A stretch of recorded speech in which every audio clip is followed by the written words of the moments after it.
time for the Daily Detangler. And yesterday I put out a detangler and I got a lot of feedback on it. So thanks so much for providing the feedback. And I wanted to pick up on that detangler because that experience is something that I learned a lot from. And I thought I could share that and share what I've learned about knowing, understanding, and taking action. The feedback I got from the team was around leading with you. I guess in this case, it'd be leading with me. But yeah, so Catalyst had said, hey, respond to this detangler. And I got feedback and I got feedback from Activator and Clarity. And I got the feedback from Activator was, using the site, the principal site, and how the detangler was a little bit detached from the current reality of Mimecast and IQVIA, and how the detangler itself seemed to be focused on maybe in different context, and also it was a little bit hard to track, right? At the I think it was the 8-minute mark, and it got lost, and also it wasn't relevant really to the current activities of the team.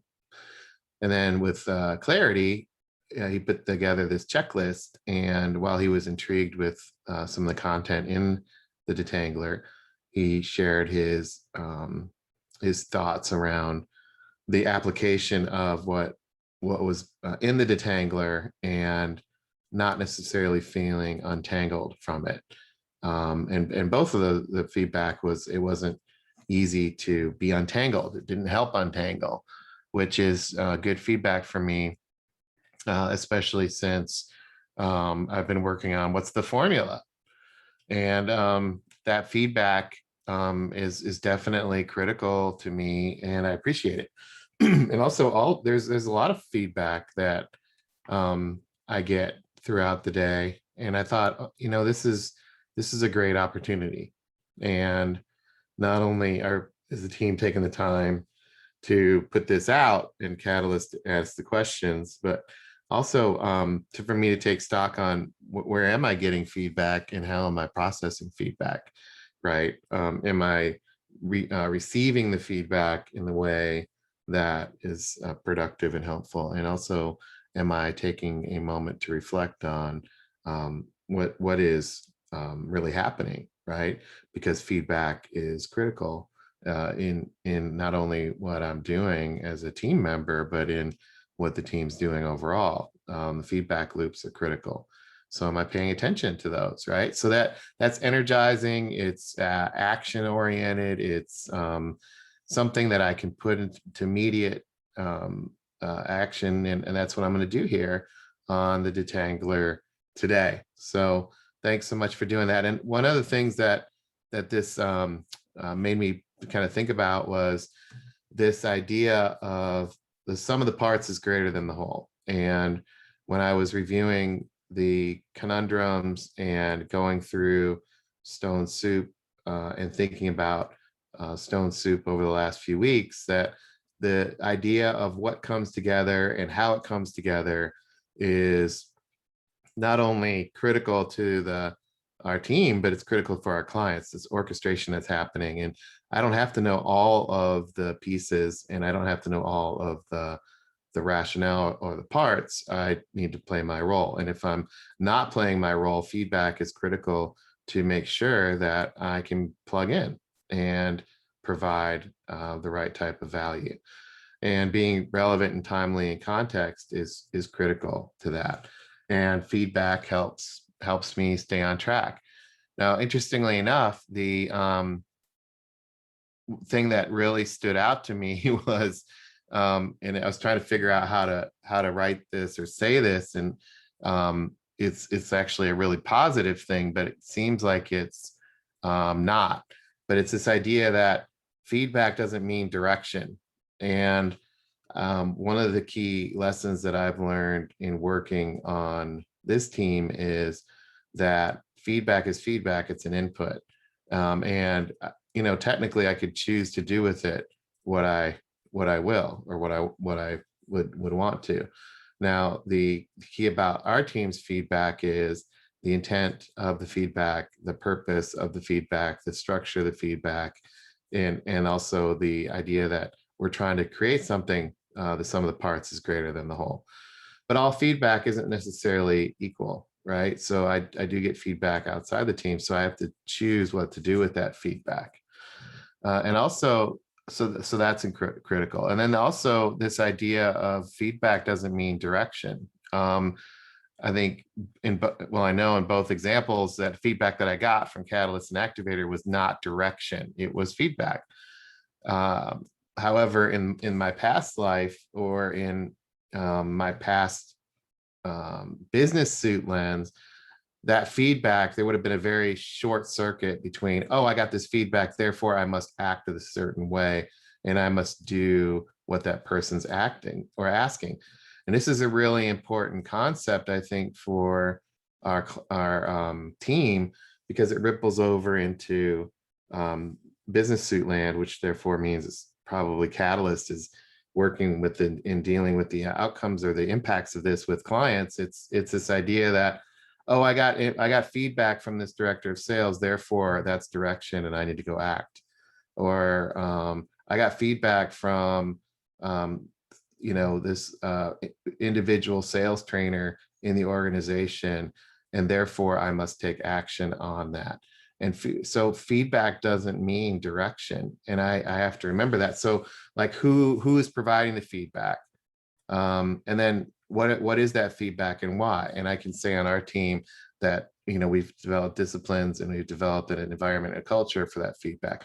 Other teams don't have that, and other teams have this maybe different way of providing feedback.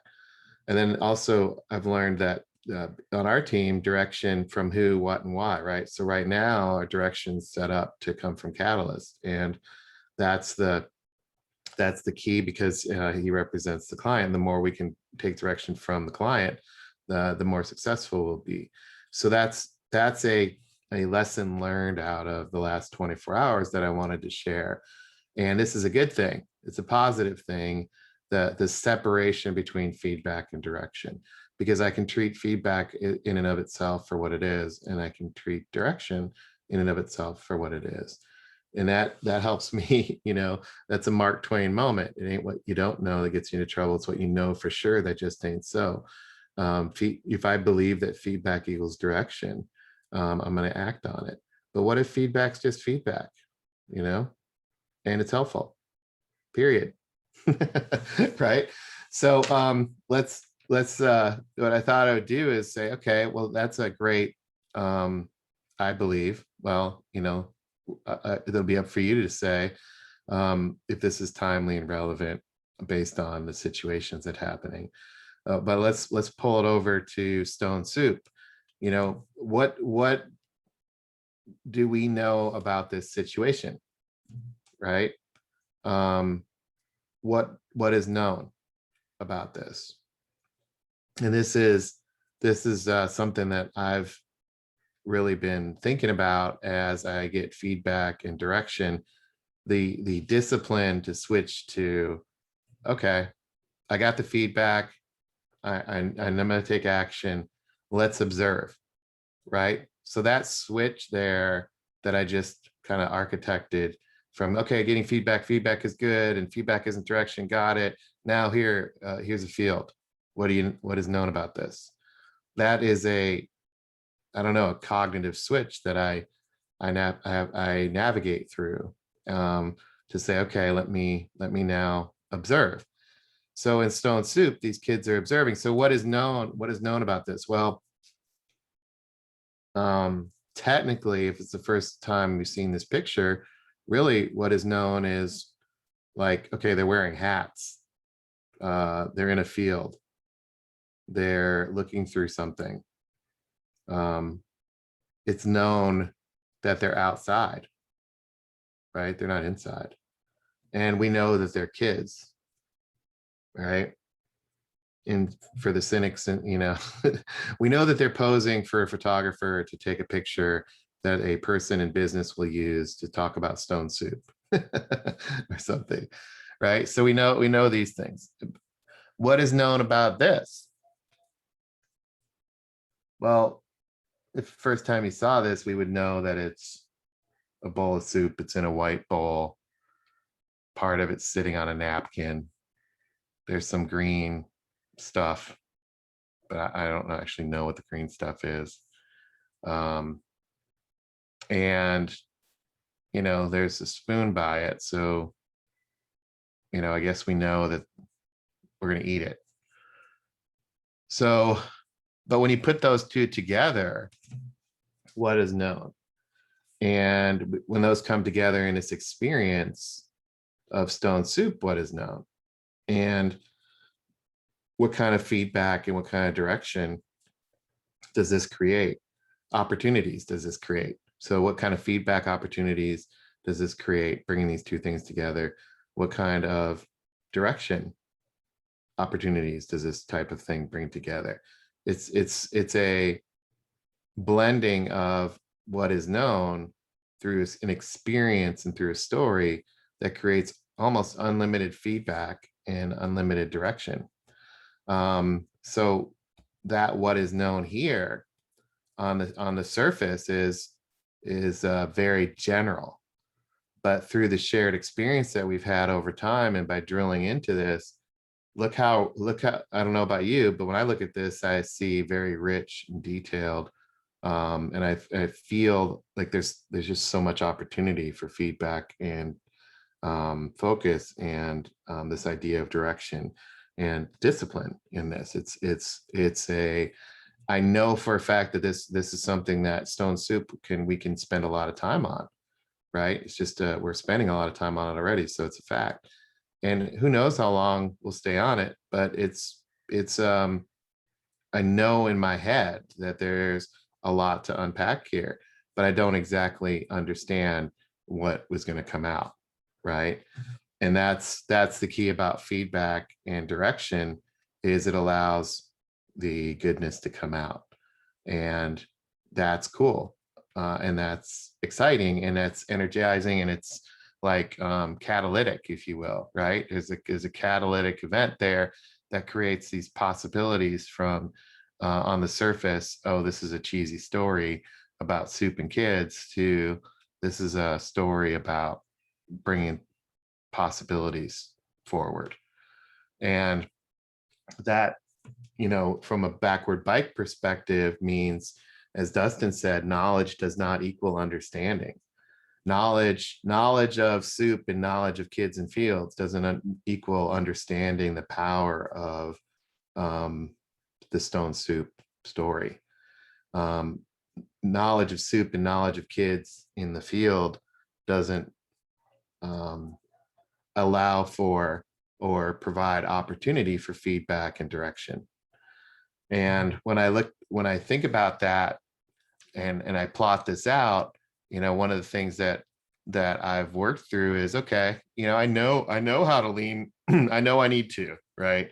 I know I need to lean into stone soup. I know I need to identify where I get stuck and bring it to the team. And I know I need to share what works in these detanglers. Like I know those things. And over the last, I don't know, 60 or 7, I don't even know how many detanglers I've done. I've known that I need to produce detanglers, but understanding how to do that and understanding how this happens, the magic of it, and the way in which it can come together is not something I fully understand or fully understood. And that means, in this case, in this moment in time, I don't necessarily fully understand how stone soup will bring everything together, but I can explore it.